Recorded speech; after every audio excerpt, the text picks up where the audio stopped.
I'm calling 911 to report a threat. This HOA Karen screamed after she blocked my driveway, called 911, and accused my driveway of holding her hostage. Then her 70s Alos and Mercedes picked a fight with 800 pounds of hydraulically powered karma. 2 seconds later, me physics made her famous, and not in the way she hoped. She wanted control. I gave her airborne regret and a viral crash course in momentum. This HOA revenge story is absolutely insane and the ending will leave you speechless. Me. The whole thing went viral for a reason. Comment where you're watching from because this gets crazy. So, let me paint the picture for you. You ever meet someone so allergic to joy they consider barbecue smoke an act of war? I was minding my business on a Sunday, flipping ribs like a retired pitmaster with nothing but peace on my to-do list.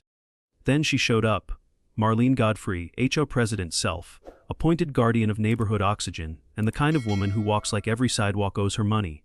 She comes at me with a clipboard, a blazer so white it could signal ships, and a voice that sounds like Alexa fell down a flight of stairs. Before I can even ask if she's lost, she shouts, "This is a regulation violation. And you are spreading unauthorized aroma particles." Now I know what you're thinking. What kind of person makes ribs political? Meet the kind who alphabetizes her recycling bins and threatens squirrels with cease and desist letters. I tried explaining, calmly, that my cabin isn't under HOA jurisdiction. Never has been. The deeds predate Marlene's birth, and probably indoor plumbing. But logic to Marlene is like sunlight to a vampire, blinding, unwelcome, and likely to provoke shrieking. She points at my ribs like I'm cooking classified documents. Outdoor combustion in a non-compliant zone is grounds for escalation. "Ma'am," I said, "you're escalating over a dry rub."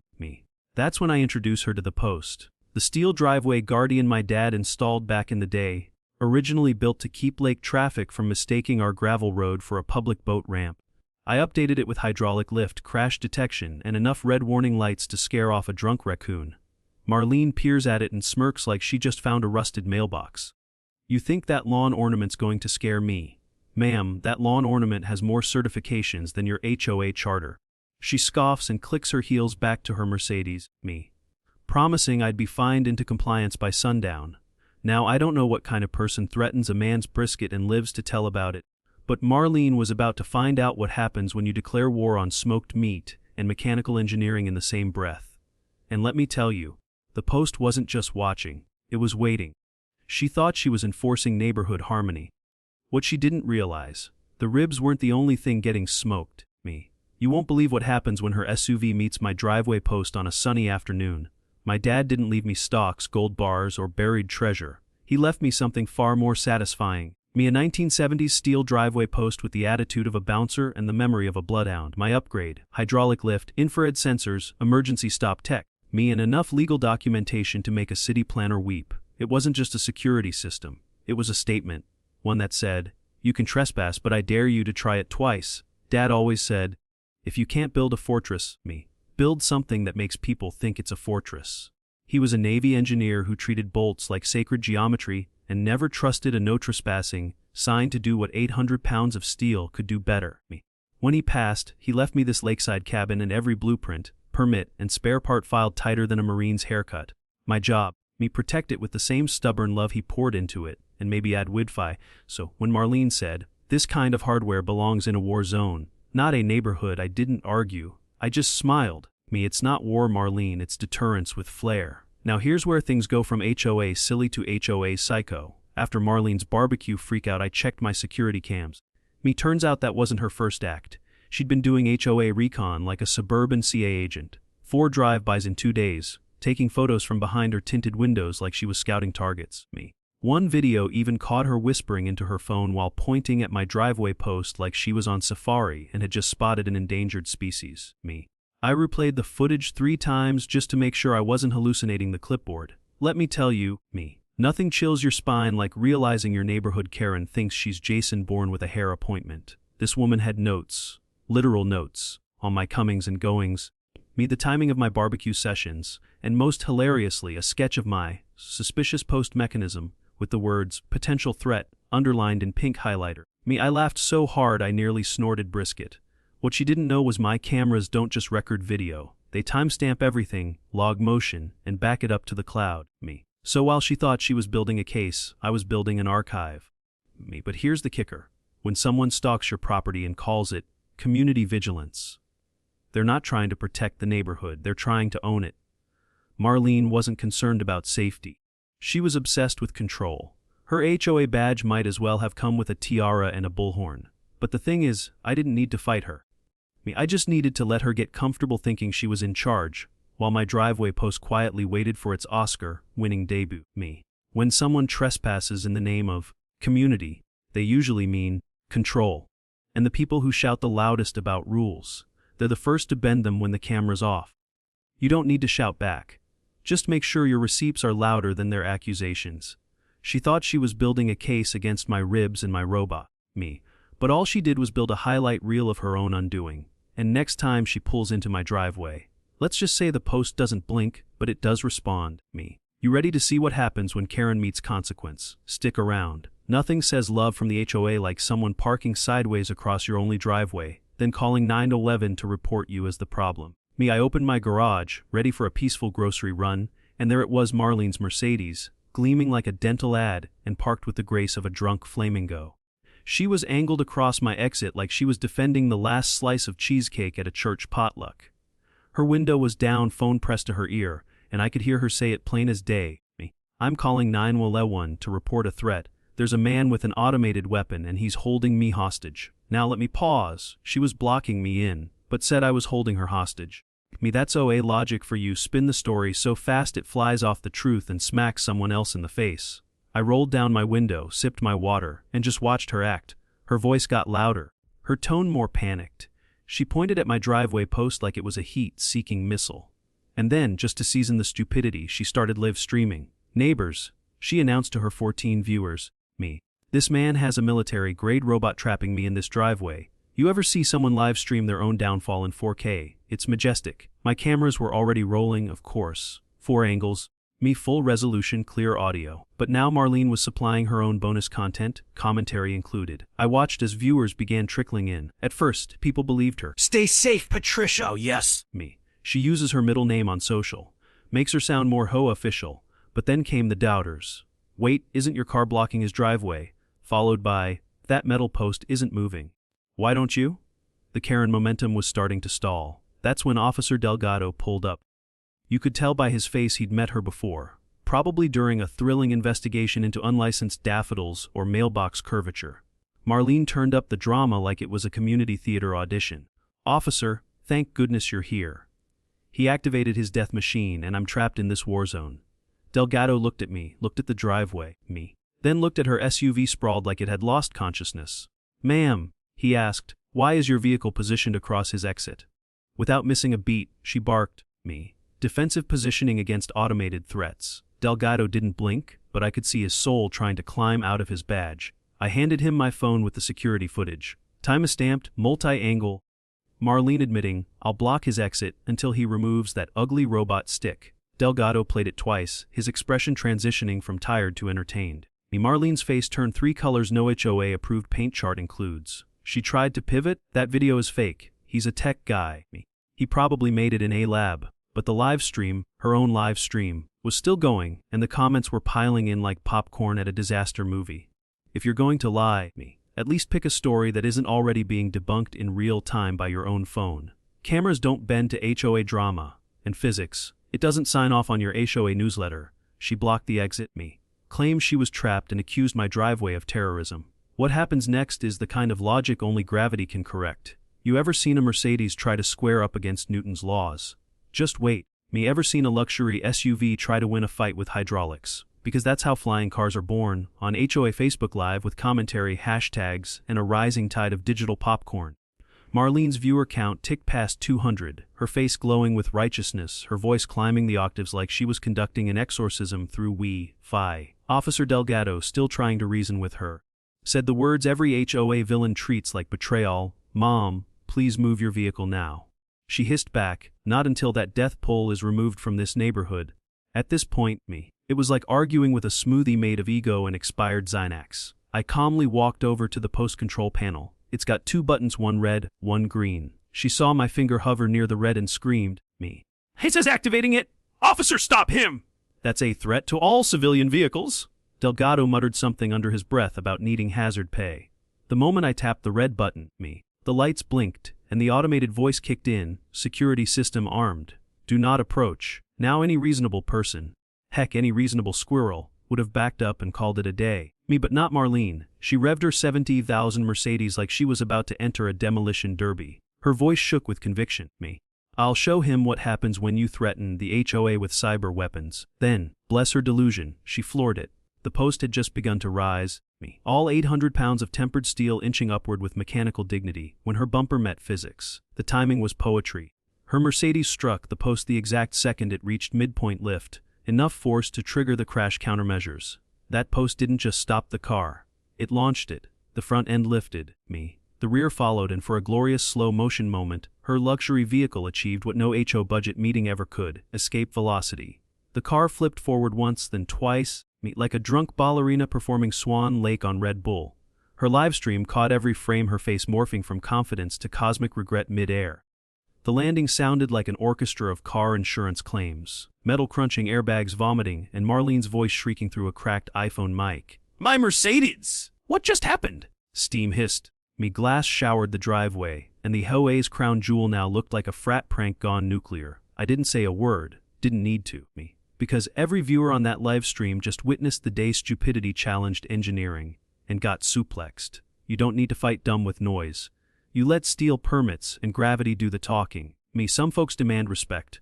Others earn embarrassment. Want to know what 800 pounds of tempered justice does to a 70,000 ego on wheels, and how fast the internet reacts when a Karen flips her car on live TV. Me. Hang tight. You haven't seen viral until it's upside down. If shame had Wi-Fi, Marlene's crash would have taken down a satellite. Instead, it just broke TikTok, 3 Facebook OA groups, me, and the spirit of every Mercedes dealership in a 10-mile radius. Within hours, her scream, "Me Mercedes, what just happened?" was remixed into a dance track, a ringtone, and a physics lesson. Me. One guy used it as a car alarm. Another made a slow-mo edit called Karen Views Newton. Me. Dawn of dumb. I wasn't even done cleaning the driveway when someone knocked on my door asking if they could take a selfie with the famous death pole. The live stream, now immortalized across the internet, was dubbed into Spanish, Japanese, and something called Karenese, with captions like "Gravity no like me." Even college physics professors started showing it in class. Me. Pausing right as the Mercedes took flight to ask, "Can someone explain this in terms of momentum and ego?" The meme accounts had a field day. Me. When you challenge the laws of nature with entitlement, one post read, "And nature claps back." Marlene's face was everywhere, mid-flip, mid-scream, mid-regret. She became the unwilling face of what happens when HOA power meets engineering revenge. Not to be outdone by her own humiliation, Me. Marlene launched a fundraising page titled, "Justice for Marlene." She wrote that she had been victimized by technological overkill and needed community support to buy a new luxury vehicle and recover from post-robotic trauma. Her goal, the $75. The result, the 19 and a Carl's Jr. coupon someone mailed anonymously with the note, "You're gonna need this more than a Mercedes." The comments section on her page was a digital roast. "Mom, me. Gravity is undefeated. Dop try Uber. They don't flip mid-trip. You didn't lose a car. You lost an argument with infrastructure. To make matters worse, me, the HOA board, formerly her personal echo chamber, started turning on her like leftovers. Residents began anonymously posting their own Marlene horror stories. Me. She fined me 100 for wind chimes. She took a picture of my mailbox and called it visual pollution. She made my daughter cry because her lemonade stand violated community commerce codes. Turns out, the post wasn't the only thing Marlene couldn't control. Her reputation was now spinning faster than her car did, and the internet had just hit share 50 million times. In the smartphone era, me, every HOA tyrant is one live stream away from legend. You can bully a neighborhood, but you can't outvote video evidence, and definitely not memes. Me. You'd think she'd lay low after flipping her car into internet history. Instead, me. She called a press conference and sued me for robot assault. You won't believe her lawyer, or the crayons they used for evidence. Me. If Perry Mason got hit in the head with a shovel and passed the bar during a solar eclipse, you'd get Travis Pike-esque coup. The legal genius Marlene found on a vinyl flyer taped to a laundromat gumball machine. He strutted into court carrying a briefcase made of pleather and confidence, followed by Marlene, who looked like she'd just lost a custody battle with reality.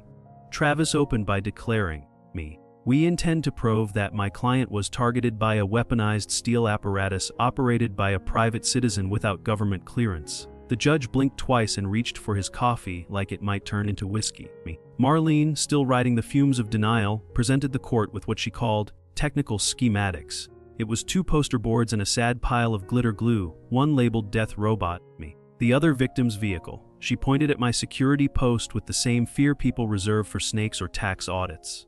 Your Honor, this man built a Terminator and parked it in his driveway, she shrieked. Pike added, this case is about neighborhood warfare using cybernetic force. The court reporter had to ask how to spell cybernetic twice, and still wrote cybernetic. Then it was my lawyer's turn. He didn't say much, just hit play on the security footage, handed over the city permits, the engineering analysis, and the police report from Officer Delgado. The courtroom watched silently, me, as Marlene screamed at her phone, revved her engine, and turned her luxury SUV into an airborne PSA. Pike tried to object, saying, this footage could have been altered using digital trickery. The judge raised an eyebrow and said, sir, this isn't Star Wars. This is Newton. That's when he dropped the line that made him internet famous. Mom, you declared war on a steel post, and you lost. Marlene tried to rally, shouting, me. He programmed that thing to hate Mercedes. The judge slammed the gavel so hard it sounded like the end of a Law and Order episode. My lawyer submitted the final nail. A signed affidavit from the engineering firm that built the post, stating the system had no capacity for vehicle bias. It was designed, tested, and installed to resist impact, regardless of brand, color, or Karen energy levels. Travis Pike looked at Marlene like she had just ordered him off a sinking yacht using a pool noodle. The ruling was swift, case dismissed. I was awarded legal fees, and Marlene was warned that any further frivolous filings could result in sanctions. Pike immediately resigned from the case and quietly asked the bailiff for directions to the parking lot. Marlene stood frozen, surrounded by her own humiliation, like a statue built from bad decisions and borrowed rage. As I left the courtroom, someone in the gallery whispered, that man just beat a HOA president with physics paperwork, and vibes. You don't need to shout when the facts hit harder than a gavel. Let the truth do the talking, and let the footage do the stomping. She lost in court, lost her car, and lost her mind. So how do you think she handled bankruptcy? I'll give you a hint. It involves Target, name tags, and a Civic with more dents than dignity. Welcome to aisle 4, canned soup, paper towels. Me and your former HOA president bagging groceries under the alias Linda. I didn't recognize her at first, but the way she clutched a roll of Bounty like it owed her money gave it away. There she was, Marlene. Once the gatekeeping overlord of Maple Crest, now wearing a red vest and avoiding eye contact like shame was contagious. Her name tag said Linda M, but the internet had already renamed her Karen of Kinetics, me. The woman who tried to take down a driveway post and ended up launching 1,000 memes was now offering paper or plastic with a bruised Civic waiting out back. After the verdict, Marlene had to sell her house at a discount so steep, even the squirrels protested. The listing didn't mention the viral implosion or HOA dethroning, but everyone knew. She moved 2 states over to escape the laughter, only to find her face plastered on YouTube thumbnails and TikTok remixes. Her Civic, den in the door, bumper zip-tied, had a personalized plate that read, KRMA1, which felt less like a license and more like a warning label. Meanwhile, my humble lakeside life turned into an oddball retirement plan. I got calls from neighbors asking if I could build one of those flip your car posts for their driveways. The term Brewster post stuck after one of them posted a video captioned, "No trespassing, or else you'll meet Hank's Law." Local hardware stores started selling mini models as desk decorations. Even Home Depot joked about carrying them in the Karen repellent aisle. Engineering students started showing up like I was the Wizard of Oz with a hydraulic brain. One class brought snacks and a banner that said, "Respect the post," or "Roast like a Benz." Somehow, I'd become a local legend without ever leaving my porch, a small town hero forged not in battle, but in the barbecue smoke of HO nonsense. I started a business installing smart perimeter systems for anyone with a nosy neighbor, and demand exploded like soda in a freezer. The first customer said, "If it can flip a Mercedes, it can handle my brother-in-law's boat trailer." My calendar filled faster than a neighborhood Facebook page during a fireworks complaint. And through it all, that battered Civic kept showing up on Reddit threads like a bad sequel to a great movie. Sometimes you don't need a marketing degree or a 5-point plan. Just survive crazy with your sense of humor intact and sell the blueprint afterward. So how do you top a viral car flip, courtroom memes, and HOA exile? Wait till you hear what I did with the wreckage of her Mercedes. Let's just say, scrap metal never looked so poetic. 6 months later, I was flipping ribs like Newton flipped history when a kid on a scooter pointed at my driveway and hollered, "Mister, is that the car flipper?" I nodded. He stared like I'd told him I once wrestled a grizzly in space. What used to be a humble post with a bad temper was now bolted onto a fresh concrete slab. topped with a brass plaque that read, "Caution. Me area protected by kinetic karma. Respect optional. Results not negotiable." I didn't need a statue. I had a launch pad for egos that couldn't read. Turns out a flying Mercedes is one hell of a rade sommet. Engineering firms started calling, asking if they could license my design for urban deterrent solutions. One guy in a suit tried to pitch it as vehicular redirection architecture. I said, "Buddy, it's a pole that eats cars. Call it what it is." Meanwhile, HOA resignations started trending. Marlene's crash sparked what Reddit users now called the Brewster effect, a wave of communities pushing back against rogue clipboard regimes. Turns out, when you show people they're not crazy for defending their property, they stop apologizing for owning it. And then it happened. Mid-July, crisp air, smoke curling from my grill like a victory flag. I saw the Civic before I saw her. Dull silver, cracked mirror, still rocking the KRMA1, plate like a caution sign for bad decisions. Marlene slowed for a second when she saw me smiling. Then sped off like my grin carried court summons. I didn't wave. I just flipped a rib and raised my root beer in silent salute. Behind her, laughter from neighbors bounced down the block. Someone shouted, "Long live the Post." I just shook my head and let the ribs keep sizzling. No gloating needed. She wrote her own punchline. The Post had gone viral, but I didn't keep the ad money for new tires or fancier gadgets. I started something better, Project Standpoint, a free community workshop for veterans, kids, and retired engineers. We taught defensive engineering for peaceful rebels, starting with mailbox reinforcements and moving up to HOA, proof lawn decor. The first week, a 12-year-old built a sprinkler that only activates when it hears the words, "code violation." His mom cried laughing. His dad brought me a six-pack and said, "You gave us back our Saturday mornings." That's when I realized it was never about revenge. It was about making people feel like they weren't alone in the war on petty. You don't have to match chaos with chaos. The loudest person in the room usually just fears silence. But a calm hand, a legal permit, and a steel post backed by legacy. That's how you turn HOA tyranny into barbecue folklore. People who weaponize rules eventually learn the only law that matters. Don't start nothing you can't crash into. She brought citations. I brought schematics. She brought drama. I brought Newton's third law. What should I teach next? How to defend your mailbox from clipboard commandos, or how to build the perfect HOA-proof lawn gnome. Type mailbox war or gnome defense in the comments, and don't forget, never argue with steel. This story isn't about a Mercedes. It's about momentum, the kind built through truth, patience, and the courage to stand still when someone tries to bulldoze your peace. We laughed at Marlene's ridiculous tantrums, sure. But beneath the comedy was a deeper lesson. When people weaponize power, their own pride becomes the fuse. And if you build yourself like a steel post, strong, clear, unshakable, they'll run headfirst into consequences without you lifting a finger. So if this story gave you a laugh, a lesson, or even a little courage for that HOA nonsense in your life, do me a favor, hit that like button, leave a comment about your craziest neighbor story, and subscribe so you don't miss what's coming next. Because the war on petty ain't over. And trust me, the next HOA tale might just be wilder than this one. And remember, stay strong, stay legal, stay steel.